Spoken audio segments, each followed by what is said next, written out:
Mhm.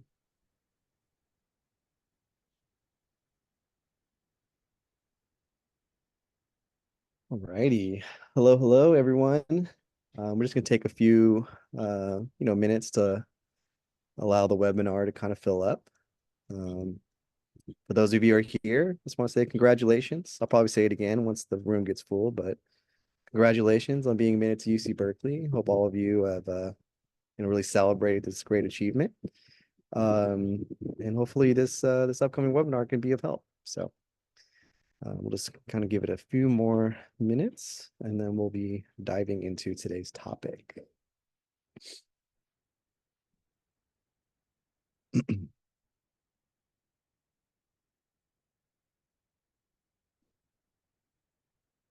Mm-hmm.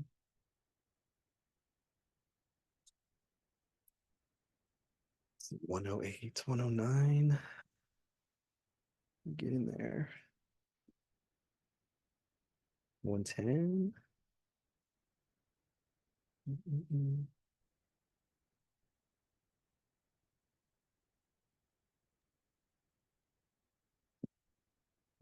Seems like it's steady at 110. Maybe we'll let ourselves kind of start.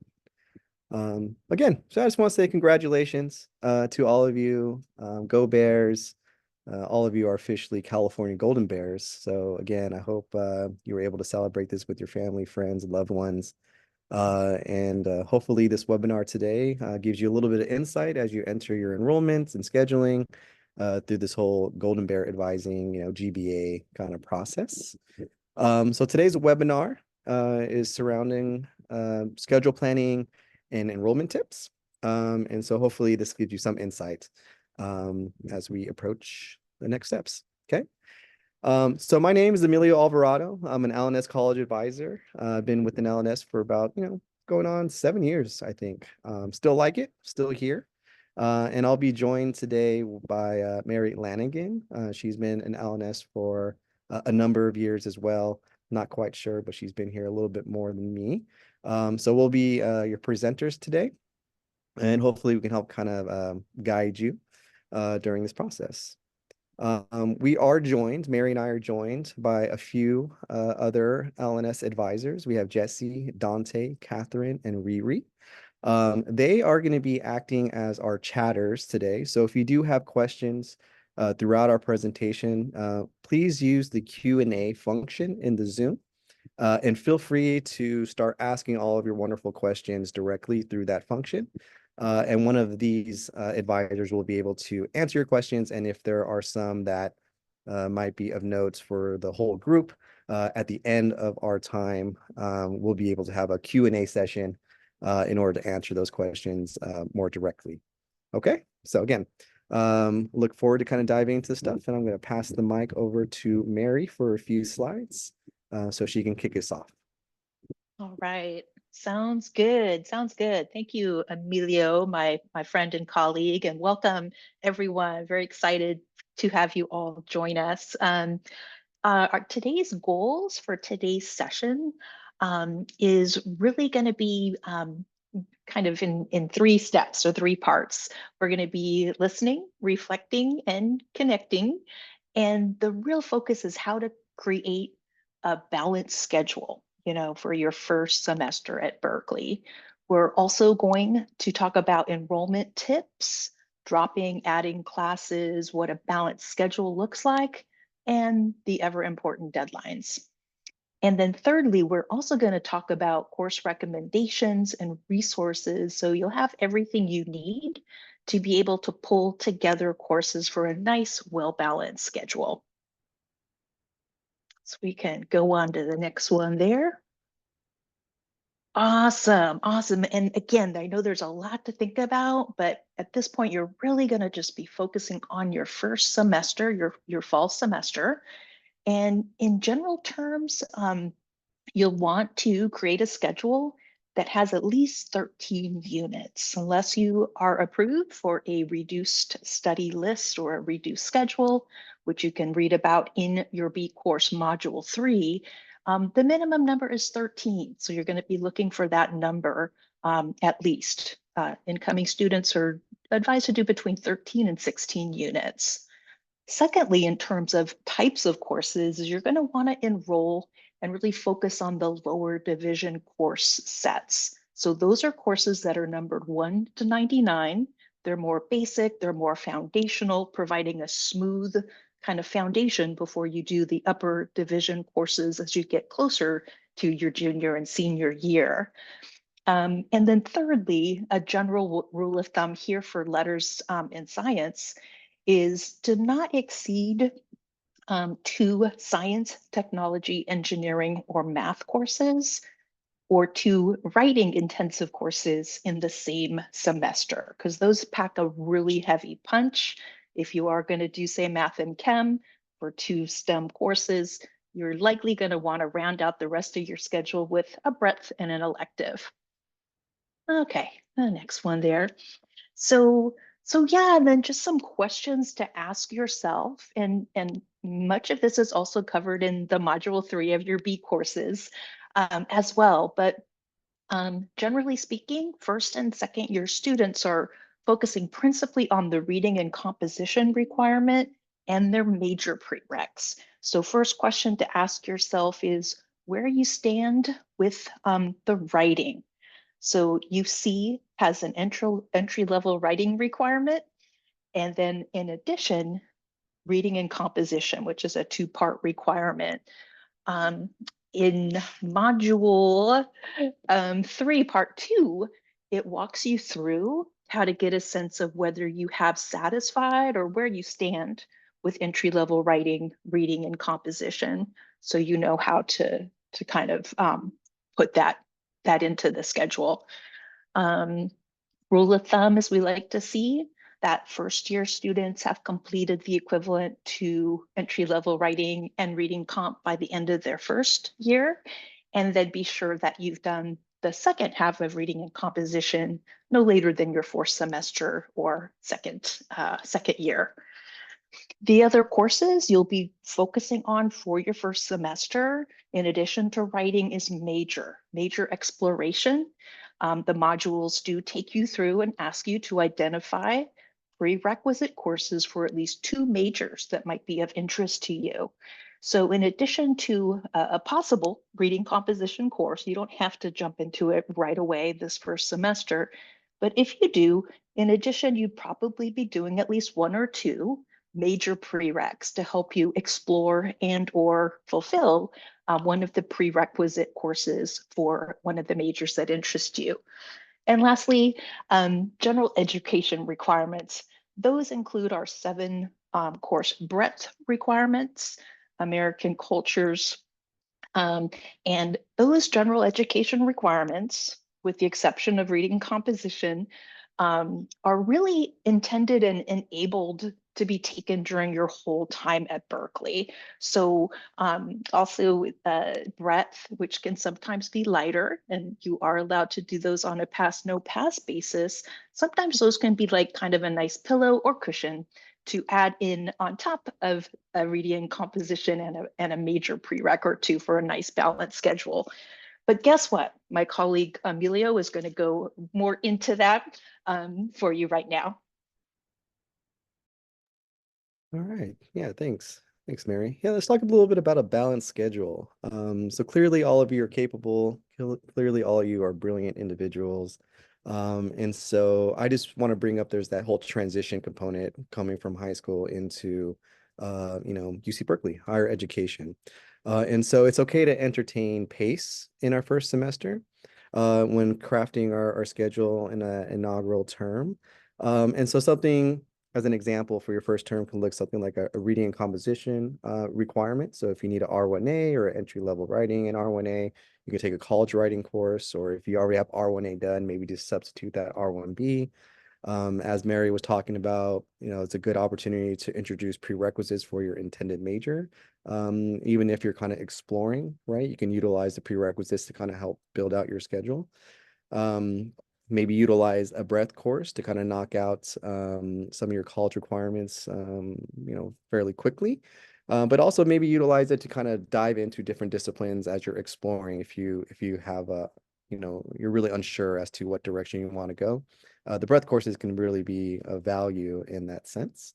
An elective course, something really kind of just philosophical, right? In the sense of, I really want to just explore this. I think this is going to be something fun and lighthearted for myself, and therefore I'm going to go ahead and introduce it. That's one way in which you can kind of craft a schedule. 13 to 16 units is definitely manageable, I would say, for the first year. Anything beyond that might become a little bit challenging when it comes to managing our time or, again, just navigating the whole transition, building out our own structure, and things of that nature. So just kind of be mindful about the unit totals and how much time that might lead you to needing to kind of dedicate to your studies. Now, I do want to name that even though this is an example, some of you might be pursuing, I don't know, an economics or have pre-med aspirations, things of that nature. And so like you might have to take on a lot of technical classes. But again, the first semester is really built on allowing kind of pace to occur.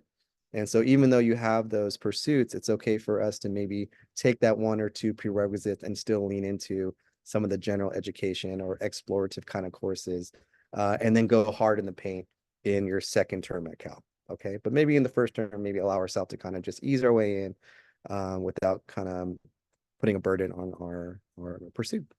Okay. So we're going to talk about enrollment tips and deadlines just to be mindful of as we go into fall of 24.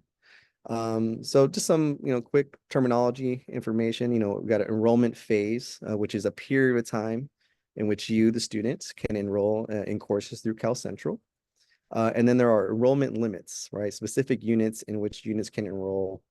Students can enroll in, which includes like waitlisted units, right? So for your first term, first enrollment phase, it's going to be a combination of phase 1 and phase 2. As you continue on, you'll have more distinct phases as phase 1 and phase 2. But for you, they're going to be grouped together as first year students. And so in this phase, on your enrollment day later in July, you're going to be allowed to register up to 17.5 units in that phase, in that enrollment time period that you'll have. Again, that 17.5 units includes waitlisted units as well. And so that's really important just to remember, because sometimes students, first year students, they're like, oh, like I only register for 2 classes and that's 8 units, right? But then I'm like waitlisted for X amount. So that total is becoming 17.5. And so just be mindful of that it might not be a system error, right? There might be an open seat and things like that. It just, you kind of already accumulated that amount that's allotted to you during that enrollment time. So you're going to have to make some choices, really zero in on like primary classes that you would really like. And maybe after you kind of get a couple of those, hopefully, you can then kind of wait list a couple classes in order to kind of round out that first enrollment time. And then later on, after this first enrollment is completed, you'll have more opportunities into the future to really, be flexible, add drop accordingly during the adjustment period. And at that point, you'll be able to register up to 20.5 units if that is what you are seeking. May not be recommended, like Mary and I are kind of talking about. Might be more ideal to land somewhere between that 13 and 16 unit range, at least in that first term. But again, this is your academic journey. And so 20.5 is something that potentially you could enroll in if you really wanted to. Okay. So I'm going to go ahead and pass it on to Mary again. Awesome. Thank you, Emilio. So just one more look at enrollment and how that is going to be shaken down for you all. So the day your first initial access to the Cal Central enrollment system to add classes is going to be Thursday, July 18th. And you can actually look at your Cal Central portal to see the exact time, because students are staggered in across the day, and you'll have an exact time, 11:15, 12:30, whatever, which is going to be your initial point of contact or access to the system. And as Emilio said, you'll be able to enroll in up to 17.5 units. And this does include waitlisted units, as mentioned. So you want to be mindful that since that's going to take up some of your 17.5 unit space, that it's ideal to try to get into as many courses that you're officially enrolled in. Have that be the bulk of your 17.5 units, and maybe try to keep the waitlisted number to a minimum, if at all, if you can. So that is that piece there. And then wait lists. So just to kind of normalize that, wait lists are unfortunately part of the normal landscape of the land here at UC Berkeley with such a large research institution. Um, so you will possibly encounter that during your time here, and especially during your first and second terms, I would say, most likely, as your appointment times are um, not as aggressively positioned toward the top access. But it gets better, and never fear, because here's some tips for you. So first of all, before you put yourself on a wait list, meaning that the course is full, right? You can see on the schedule of courses that it's at capacity. Before you do that, double check and make sure you're even eligible to take the course at all. If you go to the schedule of classes there on the Berkeley Guide and you click on the course title or the course name, it will give you not only the description of the course, but list out what the prerequisites are in other words, a course that must have been taken before you enter this current course, or a test score in some cases.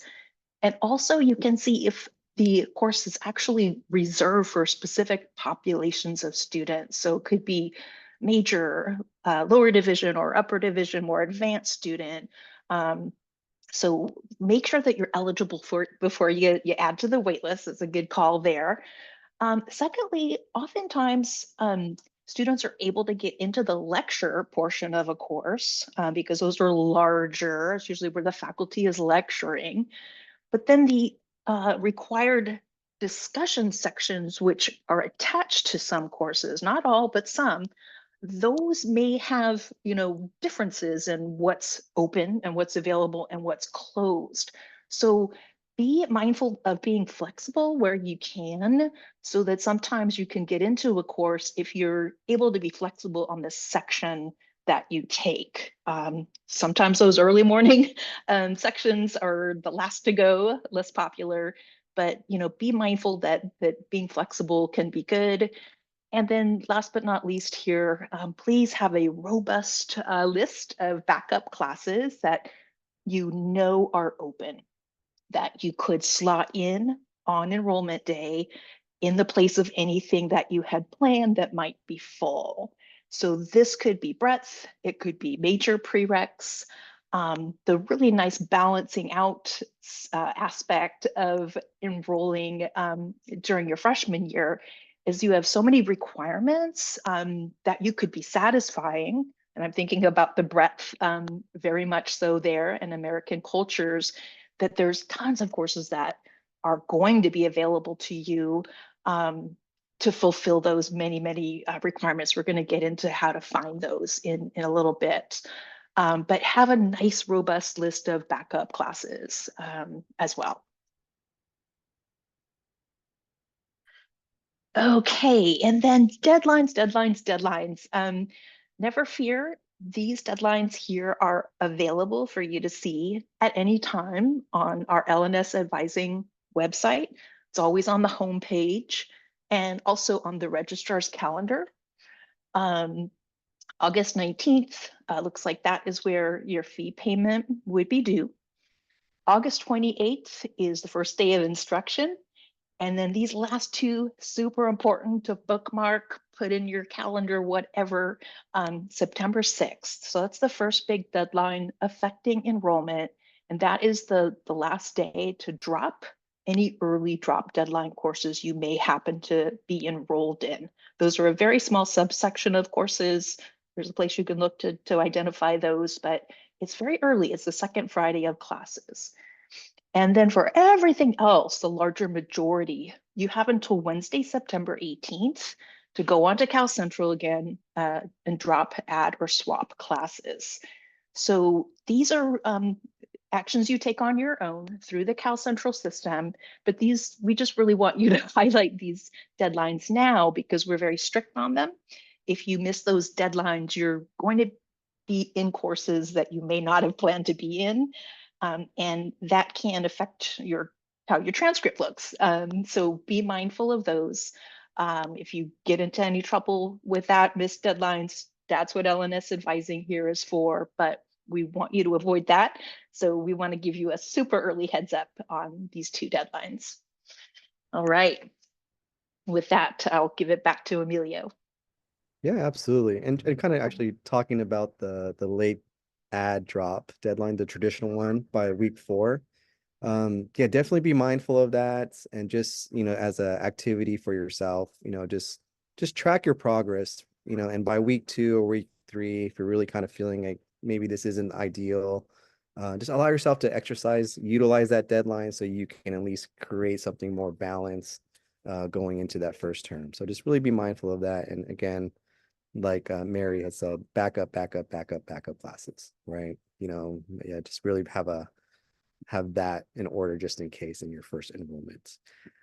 So now let's kind of dive into some more course recommendations that we can lean into going into your enrollments. So we got academic exploration. And so these are types of courses that's offered at UC Berkeley that, if you're just trying to, broaden your horizon, get engaged with campus life in a different capacity in this first term, these can be good resources for you to check out. Discovery courses, their aim is to kind of just provide a kind of a list of coursework that would satisfy breadth, but, they're very interesting. They're appealing.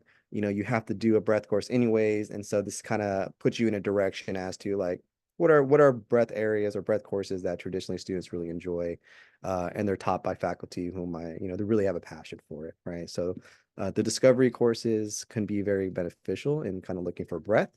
You could also look into a big idea courses, which I believe, and Mary might help me out here, but what I believe is that it's a specific theme, and it's taught by faculty members from different disciplines. So it gives different perspectives on maybe how to approach this idea, approach this theme. And it's really cool just how you have multiple perspectives kind of teaching a course in order to inform the student. Then we have course threads, and course threads is like, so you have the major, you have a minor, and then you kind of have course threads, right? Where it's a compilation of at least like 3 classes with a similar theme taught across different departments. And so sometimes, a client, not, sorry, my kids are here. Students, maybe want to kind of get outside of their major, but they don't really want to pursue a minor. Course threads can be a nice way to kind of get a little bit of a mix of something new. Freshman and sophomore seminars, it can be welcoming to incoming students, mainly because the courses can be smaller. It's a little bit more intimate. It doesn't have that big lecture hall kind of vibe to it. So maybe there's an opportunity for you to connect with your peers a little bit more in those kind of situations. One second. Sorry, I'm gonna yell at my kids in front of everyone. It's gonna be great. So Berkeley Connect programs. This is something that it's kind of a little bit more hands-on, kind of gets you engaged on campus life. I believe there's like a grad mentor that kind of helps you can speak with and kind of gives you the lay of the land of things. So on and so forth. So this might be a nice way to kind of get integrated with campus and understanding various resources and exploring going to the Berkeley Guide and using the filter option on the left-hand side could be another way to kind of just assess your own interests, and it helps navigate and put you in a position to maybe take classes of interest along the way as you're kind of just looking through classes that you can take in your first term. So a lot of information there. Maybe one of our chatters will be able to kind of chat the links of all these separate websites just so you have them. But these are great resources that you can look into as you're trying to just pool, different courses to help yourself. Okay. And then things to kind of avoid as you're looking to create a balanced schedule. Traditionally, we do recommend maybe incoming students don't take upper division courses, which are 100 through 199. Typically because the courses may be restricted to declare students only in the major, or there might be some prerequisites that are needed in order for you to register in. So on and so forth. But sometimes classes might be available to you. Um, and just kind of being mindful of whether or not you feel like you want to step into an upper division class is just something to just be aware of. Traditionally, it's just one of the main differences too is like the mindset of a professor, right? And a lower division type course, that professor understands that you're developing, you're growing, you're trying to refine your skills, right? So there's a little bit more, leeway in that development, and maybe with someone the upper division coursework, there's kind of a understanding that, hey, you might have been doing this for a while, so you might already know the skills. So therefore, I'm going to talk to you as though you're kind of experienced. So that's kind of a little bit of difference in maybe in the teaching style, but ultimately, it might be something to be mindful of as you're registering for classes that maybe steer away from them at least in the first term. And then these are some specific courses below. Um, that do require prerequisites prior to enrolling, which is biology 1A, 1AL, statistics. And then again, you can always refer back to the module 3 in your B courses for more information discussing this as you're planning ahead with your schedule. Okay.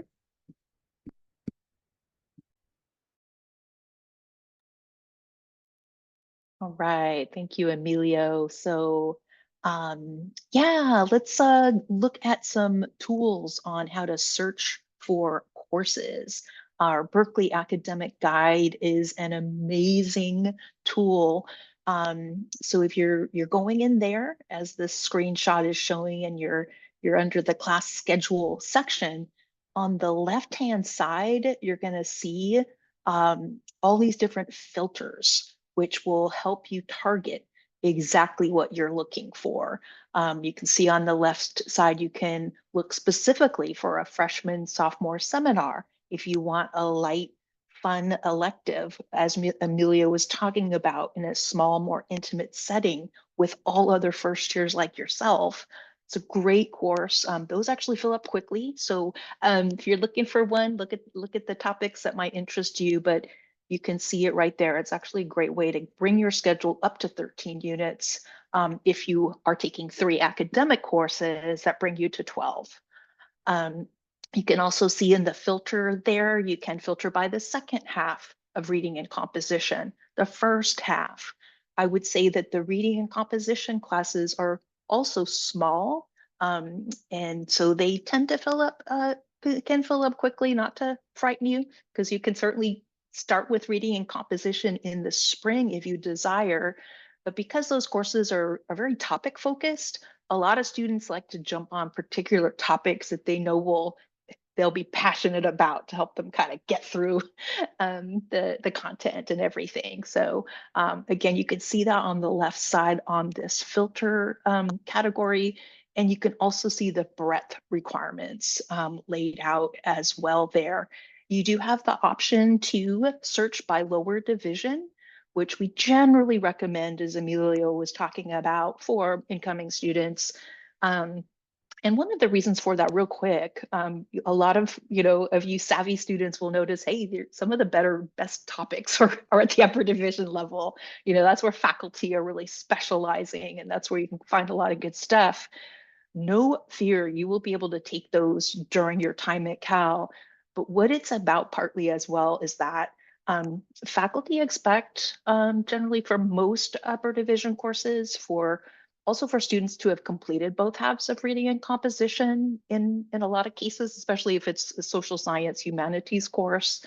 Part two of reading and composition, or RNCB, is where faculty are actually teaching you how to write a research paper, how to do research at the level of Berkeley expectations. So you'll get a lot more out, I would say, and do a lot better in upper division courses in a lot of cases when you've already had that reading composition part B under your belt. There certainly are some exceptions where some 100 level courses are okay for Frosh, and those are delineated in the GBA module, and they include any of those discovery, most of those discovery, if not all of those discovery and big ideas courses that are highlighted that Emilio touched upon as well. All right, so now we're gonna get near the end, everyone. You guys are doing great. We're gonna now talk about the L&S website a little bit for additional resources that you can refer back to.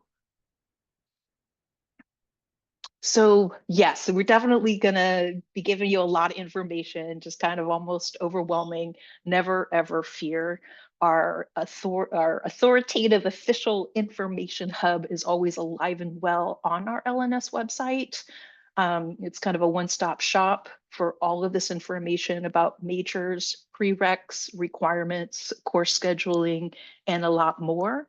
In fact, when the time comes for you all, if you're interested in having your one-on-one with a L&S advisor after July 18th, most likely you and the advisor are going to be looking at this website for certain sections of content and information. So it is what we as advisors consider the, kind of place to be and the place to go. So don't have too much stress around feeling you need to remember everything, because you got the L&S website.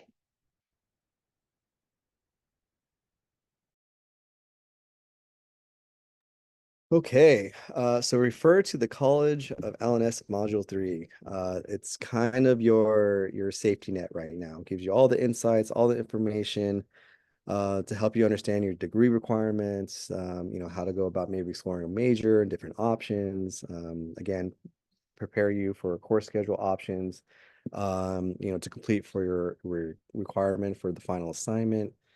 So do just take the time. I know it's wordy. I know it's a lot of information. It's summer. It's beautiful. I don't want to be here, so on and so forth. But if you really want to set yourself up to feel a sense of preparedness and things like that, allow yourself just to build in some time to just look through it, because it does have information that will answer some of maybe your more general questions along the way. Okay. So we cannot stress that enough. Just allow yourself to check out that module 3 to help yourself in preparation for your enrollment day. So L&S advising services, after your enrollment day, so starting after July 18th, advising would become available to all of you. We'll be able to, support you on a little bit more a one-on-one situation. But in the meantime, feel free to just contact your GBA advisor, utilizing the B courses and emailing us through that system. And just always keep an eye out for various announcements that all of the GBA advisors, all the L&S advisors will be sending out each week, just to kind of keep you updated as we approach that enrollment time. Okay.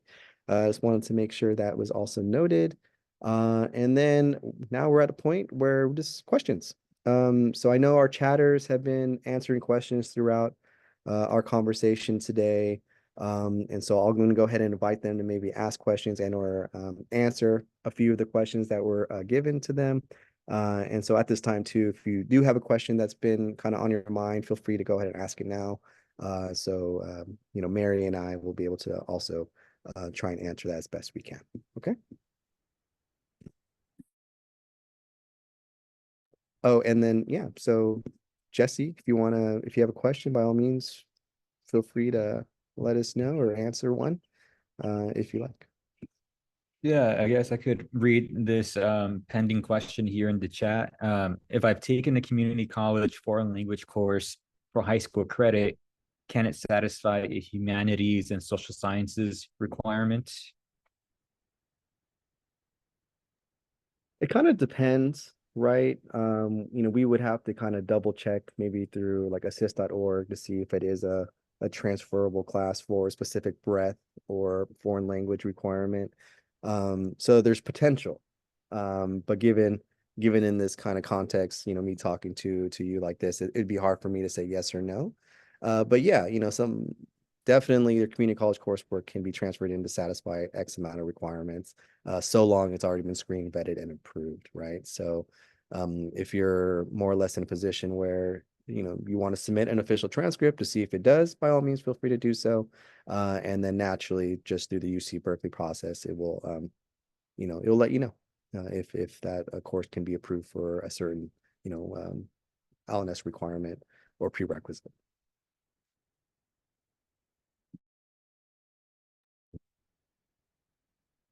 Catherine, do you have anything? Thanks, Emilio. I've had quite a few students asking questions about the intention to double major or obtain a simultaneous degree. And their question is how they should be scheduling themselves with that intention. Yeah. Well, I mean, if you want to do it, have fun, do it, right? More knowledge, knowledge is power, all that fun stuff. And when it comes to scheduling, you just got to be mindful. You kind of just maybe you're building out a schedule where you have maybe two prereqs, right? One for major A and then one for major B, right? That way you're naturally kind of just working together in that pursuit of a future simultaneous degree or a double major. For the most part, though, there should always be like a primary major, right? That you really, no matter what, if the double major didn't work out, I at least have a primary major that I'd be satisfied as a single major student. And so in that context, what I'm speaking on is that maybe it's like a 2-to-1 kind of scheduling. 2 prerequisites for the primary major, and then 1 prerequisite for the secondary major. That way we're always inching forward towards a declaration, but then we're also satisfying, trajectory towards a double major. I don't know if Mary has a different insight there, but when it comes to scheduling, something like that, where it's like a 2-to-1, might be mindful to kind of take on in these inert first couple years, I would say, at Cal.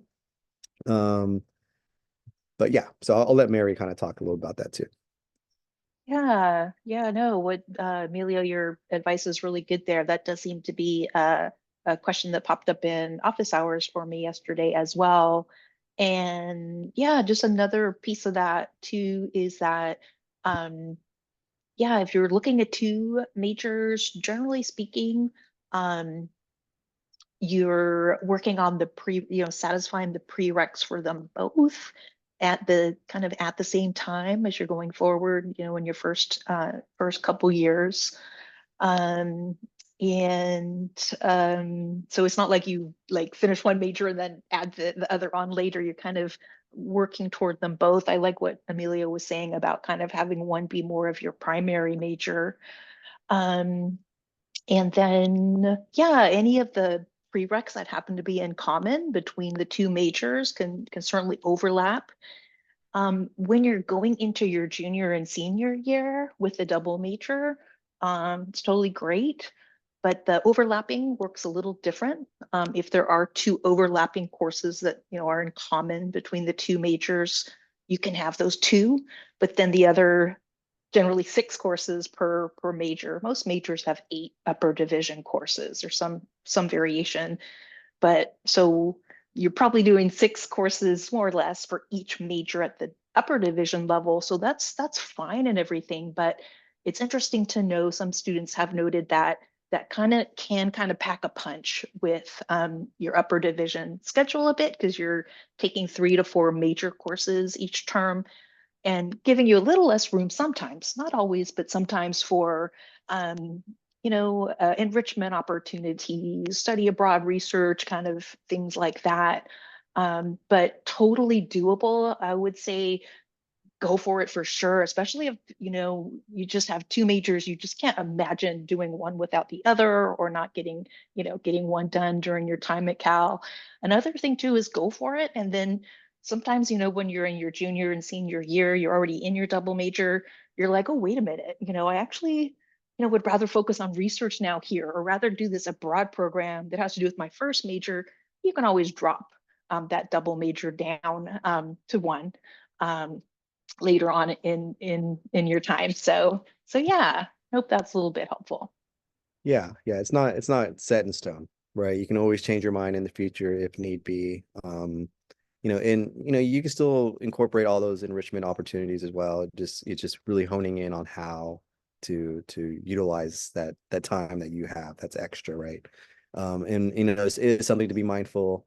It's just that naturally it's going to put you in a position to take on a lot of units maybe in your initial terms as you're trying to get those prerequisites done along with college requirements, right? So again, I'm all about entertaining pace, and at least in the first semester, before we go in the rocket fuel, do whatever you want to do in year and term 2 and beyond. But yeah, if you want to do it. Students have done it in the past, so might as well take advantage of a time at Cal as well. Okay, cool. Dante, got anything? All right. So we got a question here about, I know we touched on it a little bit earlier about simultaneous degrees and, double majors, but can you talk more about simultaneous degree upper division courses?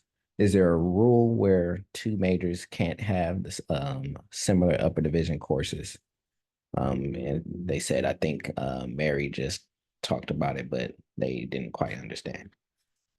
I mean, yeah, there is a rule for upper division coursework, right? So as Mary was pointing out, when it comes to prerequisites on the lower division level, they can overlap, right? You can have a simultaneous degree, and there's 7 prerequisites and they're all the same. Lower division, cool, whatever. It's a win-win, 2 birds, 1 stone. But when it comes to the upper division stuff, there is a max of having only 2 upper division courses overlap between both majors, right? So even if there's courses that go beyond 2 that could potentially satisfy both of the major requirements, you would have to select only 2 upper divisions to have the overlapping effect due to policy, and then identify with the major advisors what would be an additional class to help you kind of still complete the major requirements needed for both majors. But yeah, there is a policy that there's only 2 upper division classes that can overlap between the double or simultaneous degree. Make sense, hopefully. All right, Riri, let's go. Your turn. Hey, so we've gotten like quite a bit of questions around AP credit, transferable credit. Should students like enroll into classes that in the assumption that they passed like one of the AP classes, like for example, they think that they passed the AP Calc course, so they're going to jump into Math 1B, or should they enroll with the assumption that they don't have some of those prerequisites completed? And yeah, just wanting to know a bit about how transferable courses, when should they expect to see those into their Cal Central? So just kind of a theme around transferable credit. Yeah, I wish I always had a better answer or response to this, but it can take the office of the registrar some time to just update a student's information. Remember, there's a lot of you and few of them, and they're doing their best in order to maintain a steady pace of uploading your information. And so that does put students in a position to maybe become ineligible to register for certain classes because the coursework, transfer, community college, or AP credit wasn't posted just yet, right? So you might not be able to register for that Math 1B class because of it. So it might be wise to just lean in a position, if your information hasn't been updated on your Cal Central, to take the Math 1A, even though potentially you've already satisfied it. But it is a little bit outside of L&S's control, unfortunately, and as to how the information is updated on each student's Cal Central. But that's kind of the scary side of things. But again, information does get posted regularly. Students are able to utilize their exam credit or community college coursework to allow them to enter into the higher level coursework. But it just can be a timely process. I don't know if Mary has anything more to state, but that's just kind of what I've realized over the past few summers doing all this. Yeah, 100%. I support what you're saying there for sure. And in the case of reading and composition, if the scores that you need to know where you need to be placed, like if you're able to, if you've satisfied entry level writing in order to go into R1A, or if you've satisfied R1A to go into R1B, if you don't have that information by mid to late summer, there's nothing wrong with just holding off on reading composition altogether until the spring, for one thing. And I know it is kind of can be a waiting game. And then kind of just another pointer with AP credit in general. While I think with L&S, our rule of thumb is if you passed out of the reading composition or entry level writing with your AP scores, that's great. Do it, and you can go ahead to the next level, or you're good to go. With math, it can be a little bit more of a being cautious and careful, because here at UC Berkeley, math is like on this whole other level of universal difficulty, or it can be. Every student's so different, but it is pretty intense here at Berkeley, and so oftentimes students, even if they did get the 5, say on BC math, which would have passed them out of both halves of calculus, math 1A, math 1B, or 16A and 16B, sometimes they'll take that math 1B anyway. And the same goes for if they've passed out of 1A, sometimes they'll take the math 1A anyway. And the reason for that is if you know that ultimately you're going to be needing to do another math course in a later subsequent sequence at Berkeley, the AP credit and content is great, but it's no substitute for having done that course that you skipped here at Berkeley for like the strongest foundation. So when it comes to math, I like students to be really cautious. Worst case scenario, you retake the math 1A, even if you had passed out of it with AP. Worst case scenario, you get the A+. And then when you are taking your math 1B, you're in such a better position to do well in that as well. So Yeah, I echo that completely. I've talked to a number of students after their first term who were happy that they took the lower math, even though they tested out of it. Or I've talked to other students who wish that they did, and that they didn't jump right into the higher level math, just because again, there's transition, there's a change occurring that's beyond academics in the first year. And so it's okay for us to entertain a little bit of grace to our person and just say, like, this is my new beginning. And so as I'm kind of flourishing in this new space, maybe I can have those smaller steps before I take that leap in future terms. So totally agree with you, Mary. Okay, so we have a few more minutes for a few more questions. I'm going to go ahead and just invite Jesse again, ask one if we have one. Jesse, you got a question for us? There is a pending question here. Will AP scores that I've already added to my UC application be populated to Cal Central, or do I need to wait until December? Great question. I'll just reiterate kind of what we said. It might be there in later today, and then it might be there in a couple weeks from today. It's hard to say. It's hard for Mary and I to give you a definitive answer, but I know if you've already submitted them to Cal, then that you've done the appropriate step that you can, and now it's just allowing everything to be updated accordingly.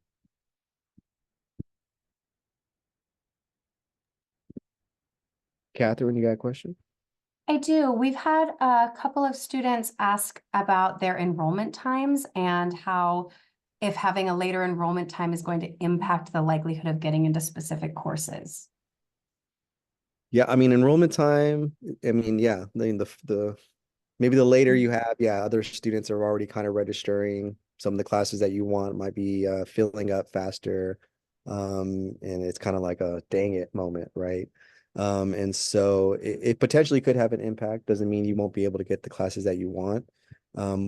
Which is why Mary and I And all the advisors here are so adamant when we're talking to students that during our GBA advising or office hours is to have backup classes, right? That's why we're naming what the L&S requirements are.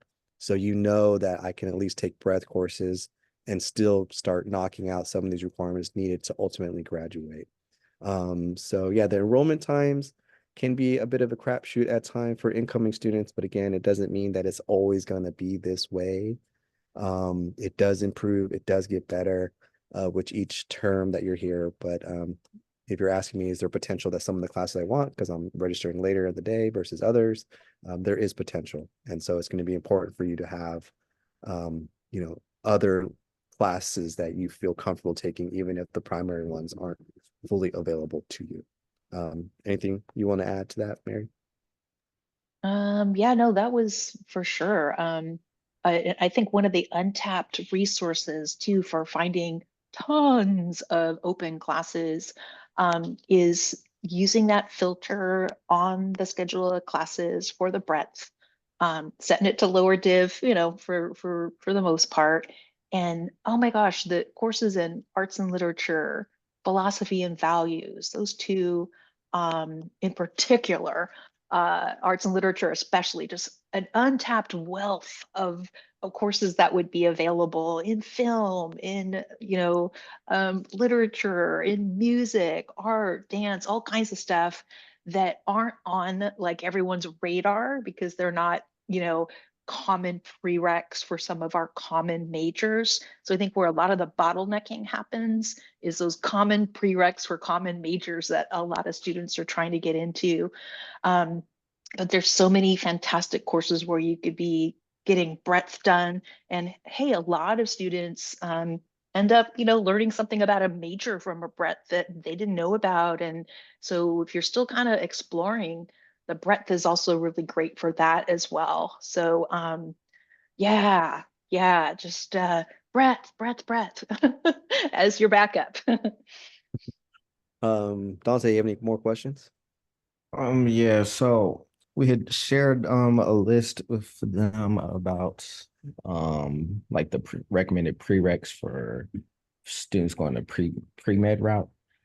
So a question is, I just saw the courses that Berkeley recommends for pre-med students to take. It says that Chem 1A, 1AL is recommended, but I fulfilled this through AP credit.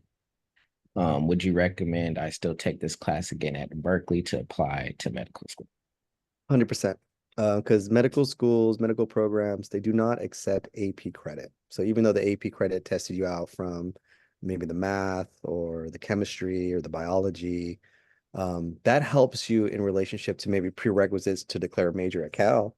But if you have future aspirations for a medical school, they're not going to accept that. So you're going to have to retake all of those type of courses in order to put yourself in a position to apply and be admitted to those future programs. So absolutely, if anyone's here trying to become a doctor, go to dental school, whatever, pre-med track, regardless of your AP score saying some of the certain things are completed, you will want to and need to actually take those classes in order to allow you to continue on that journey towards your ultimate pursuit.